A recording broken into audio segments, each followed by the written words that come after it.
Kullotat verore subalpine dhe alpine në 7 male të qarkut Hygor ishin në qendër të studimit të kryer nga Departamenti i Shkencave Biologjike Mjedisore dhe Ushqimit në Universitetin e Qrem Çabej mbi kapacitetin kullosor. Në disa prej këtyre zonave të dhënat përputhen me ato të gjetura në literaturë, në disa jo, thot pedagogu Lavdi Hasani, i cili jep edhe më tepër detaje përmes shifrave. Në qoftë se flisim që në malin e Çajupit mund të kemi 2 dele, mund të mbashtojmë 2 dele për hektar, nga përfundimi ton çon që në këtë mal mund mbashtojmë edhe 3.5 dele për hektar. Në qoftë se në malin e Murganës njohim 5.4 dele për hektar, ne njohim me siguri 4 dele për hektar të mbashtohen. Në malin e Dhëmbelit nga 2.7 dele në të njëjtin kot në angelet edhe neve. Në malin e Trebeshinës nga 5.3 në të njëjtin kot në angelet edhe neve na kërkimi. Në malin e Gjerë nga 3 dele, por në të njëjtin kohë ngelemi edhe ne. Në malin e Lucës nga 2 dele mund të mbashtohen deri 2.6 dele dhe në malin e në Mërçkës nga 2.7 dele mund të mbashtohen deri në 3.5 dele.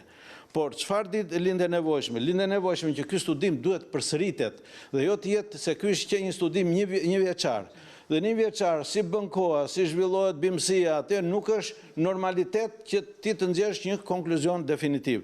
Nëse ky studim do të përsëritesh disa vjet radhë dhe të nxjerrë një mesatare që ku ndikonte edhe klima, edhe rreshtet e gjitha, atëherë do të ishte shumë më garantuar dhe shumë më signifikative rezultati që do të merrim.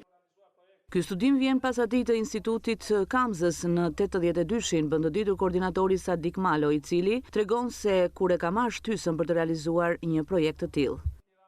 Është i pari projekt në Gjirokastër, po kështu dhe në Shqipëri mund të themi përsa i përket kullotave dhe përsaktimit të kapacitetit kullosor.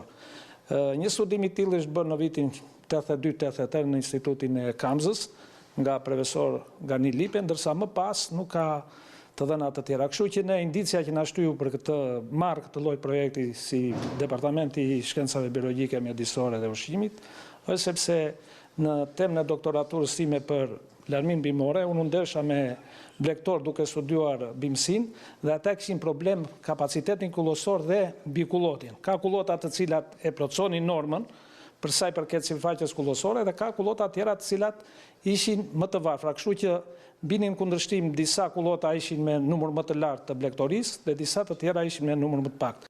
Gjithë puna dhe rezultatet e këtij studimi janë botuar në një broshurë e cila do t'u vinë në ndihmë blektorëve të rajonit si dhe specialistëve dhe zyrave rajonale të planifikimit të kullotave. Ky projekt u financua nga Agjencia Kombëtare e Shoqërisë së Informacionit në masën 80%, ndërsa pjesa tjetër nga Universiteti i Gjirokastrës.